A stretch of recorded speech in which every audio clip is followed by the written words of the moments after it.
What's good, YouTubies? In now 1337 aka Snow here today with a top 10 video, and I haven't done one of these in ages.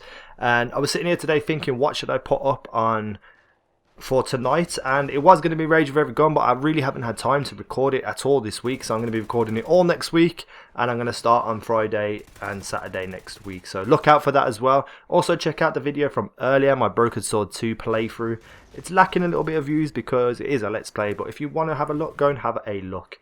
In the background, you've seen a gameplay from the Hovis man. He has a double K.E.M strike in this game with a honey badger. Pretty damn beast. Make sure you go and check out his YouTube channel and his live stream on Twitch. Both links are in the video description. Make sure you go subscribe and follow both of them because he's beast and he's helping me with my gameplays.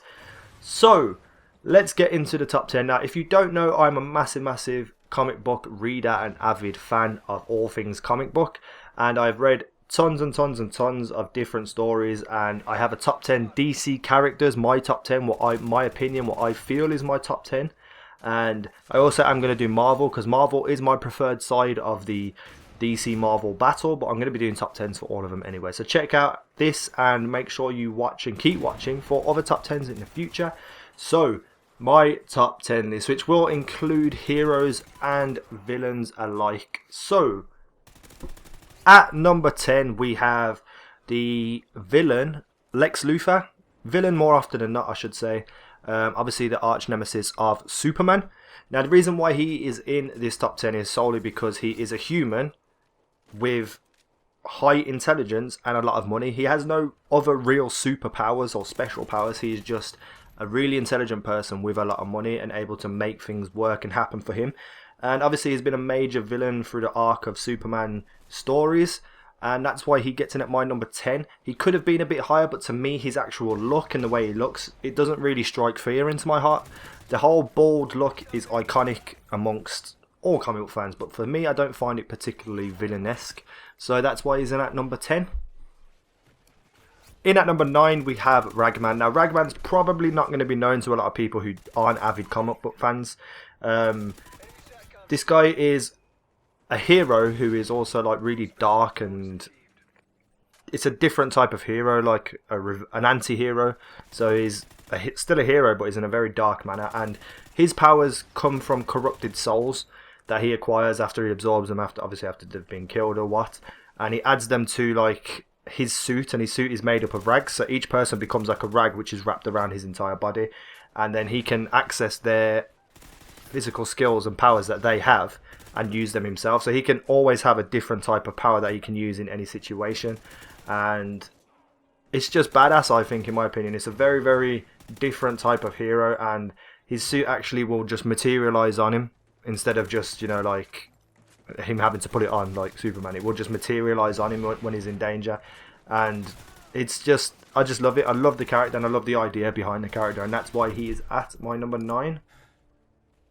In at number 8 we have Supergirl. Now Supergirl has been involved in a lot of major story arcs, obviously because she is a relation to Clark Kent, who is Superman, and Superman was always good. There was always going to be a time where Superman's family was going to come into it, and they brought in Supergirl, who is actually a really sexy girl in terms of comic book characters, so it was obvious that was going to happen. But she's an awesome character, awesome storylines, but she gets into number 8 solely because of how hot she is. So, you know, if you don't like it, fuck off. In at number 7 we have another hot comic book girl called Stargirl. Now Stargirl is very underused and underrated in my opinion. Not very well known, but she is heavily involved in the JSA story arcs, the Justice Society of America.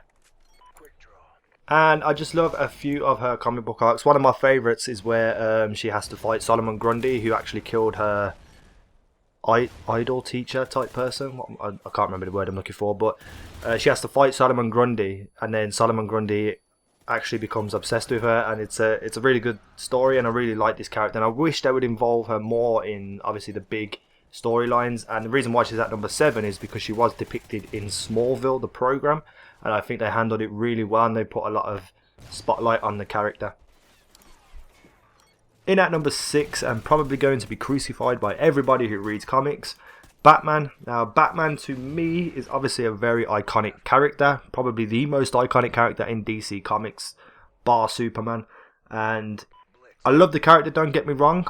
He's another human being with just great intelligence and a lot of money. And he's a lot like Lex Luthor, and he's obviously very skilled, looks badass, his suit's absolutely badass, and has been involved in, I'm pretty sure it's like over 10,000 different comics. And there's loads of different storylines, story arcs, and they're all brilliant.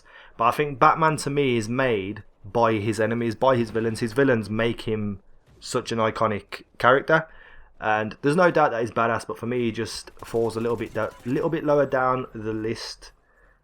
And I think it's just solely because I've read so much Batman stuff that I'm not saying I'm getting bored of it, because I'm really not. But I like those underdogs, those characters that you don't really hear about a lot of the time or are less noticed. And Batman sadly falls at number 6 for me. In at number 5 we have The Flash, more specifically Barry Allen version of The Flash. And if you don't know who The Flash is, he can control his speed to be supersonic speed movements.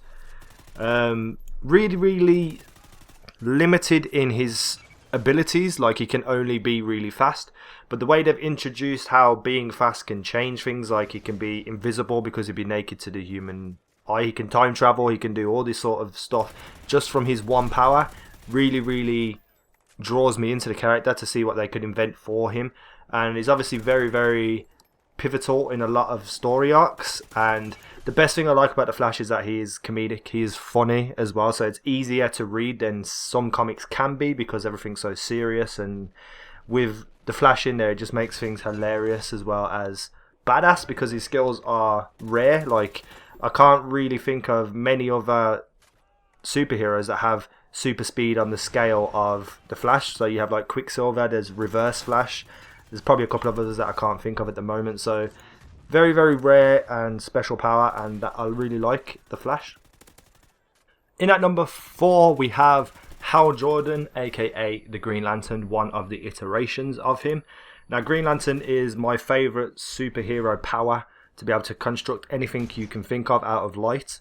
And there's so many possibilities there and so many things you can do with that's why it's so badass, and that's why I love Green Lantern and their powers.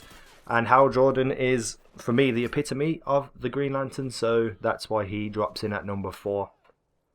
In at number 3, and DPJ is going to kill me for putting him at number 3, but Superman. Now Superman is one of my all-time most read comics, bar one of the Marvel characters known as Deadpool, because I do love the Superman storylines and his powers and his whole character development from when he first crashed on Earth to who he is now.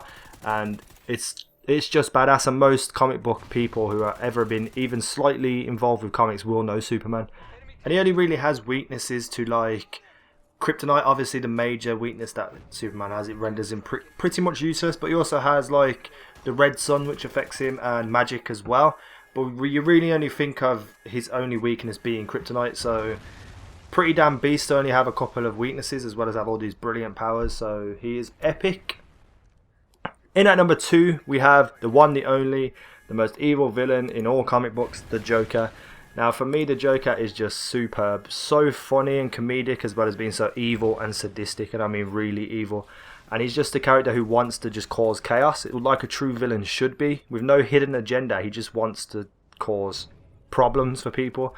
And his whole look of him looking like a clown, and then the way he was depicted in the film as well was just phenomenal. So everything about the Joker I love. Every story arc he's ever been in, every comic he's ever been in, it's just phenomenal, and he definitely deserves to be near the top of this list. If not top of the list, it's only my list, he wouldn't make number 1 in my opinion. And he should be number 1 villain of all time, because he is just phenomenal to read about and just know about. And my number 1, and it is solely my number 1, is the Green Arrow. Now the Green Arrow, in my opinion, is one of the best characters ever invented by any comic, apart from Deadpool, in my opinion, for the Marvel comics. He has so much about his character, the whole playboy side of him, you know, like rich guy who's a playboy and everyone knows and loves, and well, some people hate because he is a playboy. And then on the other side, he's there fighting for right and good. And his whole costume and the way he looks is badass to me. And then he's got like all these arrows that are all trick arrows, like explosive ones, like things with nets, smoke bombs. There's arrows that I believe are flash grenade arrows, and I think there's one point there's a boxing glove arrow. So all these different things that he can use with his arrows, but then with his accuracy and skills and his acrobatics, he is just, for me, the most well-rounded character you could ever have, because he doesn't have any actual special powers. He is just well trained in what he can do with an arrow and his acrobatics. So for me, the Green Arrow is definitely my number one. But let me know what you think about your top 10 and what you think about my top 10 and all that good stuff. Leave comments in the comment section, like and favourite if you haven't already, subscribe, and let me know if you want more top 10s in the future. But that's me done for today. Peace out. Take care.